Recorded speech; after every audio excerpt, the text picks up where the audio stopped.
great stuff. It's always great to visit with this guy, and we're going to get a check-in from him on a few different fronts. When last we heard, W.A.S.P was on a big tour of Europe that had to be shut down, unfortunately, because Blackie was having some issues with his back. And now we get word that a tour is going to happen in October here in America to celebrate 40 years since the debut W.A.S.P album.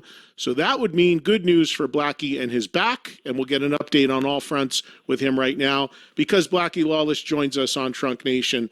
Hey, bud, how you doing, man? I'm good. How are you? I'm good. Most importantly, how is your health? It's been a long road. Anytime you go through rehab, and we've done it for 35, 40 years, every time you have an injury, you got to go through rehab. And any athlete will tell you that it's a lonely walk. Nobody can help you when you do it. You're with your trainers 2 hours a day. That leaves you 22 hours of every day to just sit and think and rehab. And a lot of funny things go through your head when you're doing that. And it's, like I said, it's a lonely walk, but it's incremental, the healing process. You don't see it all overnight. And when you start with the trainers, they tell you, just be patient, because as any warrior will tell you, your natural instinct is to run, and you just cannot do that when you've gone through something that's pretty serious like that. So, but we're getting there, and we're pretty much up to speed now. So, like I said, it's been Blackie, a long road, Blackie, what actually happened in Europe because I'm sure the last thing you wanted to do was to have to abbreviate a tour and shut it down, but you had actually we didn't. We finished that tour. Oh, you did? You had a sit or something, right? I'm sorry, what? You had a sit or something at some point, right? On stage, the last five, that was the alternative, was either to stop the tour or I sit for the last 5 shows.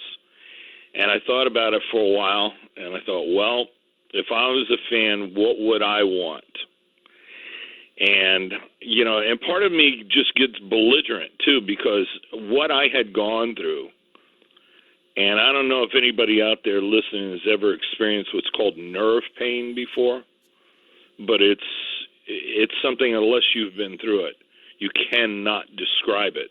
It's nerve pain is the body's way of telling you how bad something is. So let's say you get up during the night, to get something, and you stub your toe.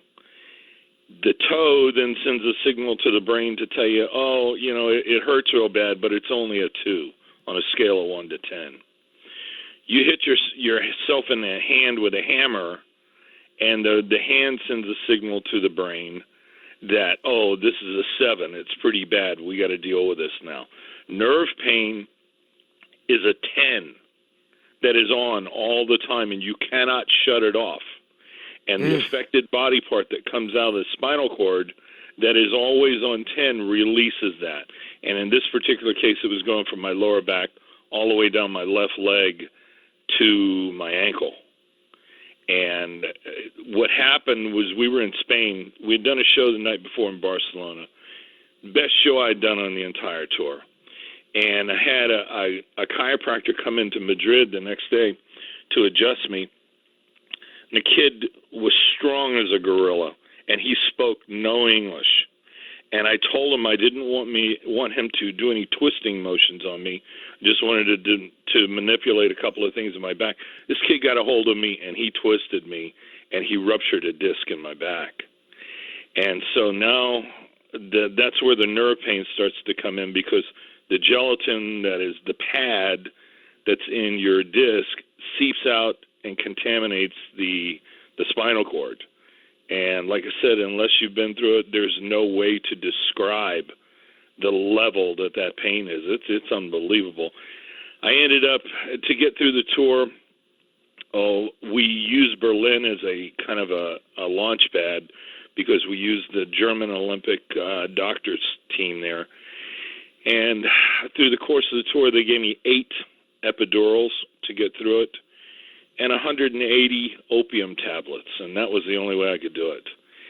And so we got to the last 5 shows, and I made the decision, you know what, damn it, I am not going home until this is over. I've come this far. I'm going to finish it. And the first night we were in Zurich, and I sat down, and it was so bizarre. I'd never done that before. And it was like being in somebody's living room doing a show, and I felt like a fish out of water. But the last night we were in Sofia in Bulgaria, and we were playing this outdoor festival. And I thought, you know what, this is kind of neat because I got to see it from a perspective. I'd never seen it before. I wasn't worried about performing. I just, I sang and I did my thing. And when I wasn't singing, I was able to look around and take it all in, and I've never been able to do that before. So I thought, I'm on to something here. If it gets to the point, hey, listen, I saw B.B. King. He was sitting down. He goes, I'm 81 freaking years old. I'm going to sit down. I thought, hey, maybe that's the way to do it. Well, I mean, Dave Grohl did it for a little bit. Axl Rose did it for a little bit. Phil Collins did it on the last Genesis tour. It's obviously not ideal, but if you can kind of power through, plus you've got so much going on visually on that stage anyway, right, that there's a lot for people to look at if you're not able to move like you would normally move. So, here's the thing. When you're not used to doing that, your whole mindset is like, you feel like you're naked out there. It's a very strange feeling. But it takes a couple of shows, and you kind of adjust to it, and you go, you know what, this ain't as bad as I thought it was. And you're right, because with that stage show that we have, as big as it is, it covers a multitude of sins.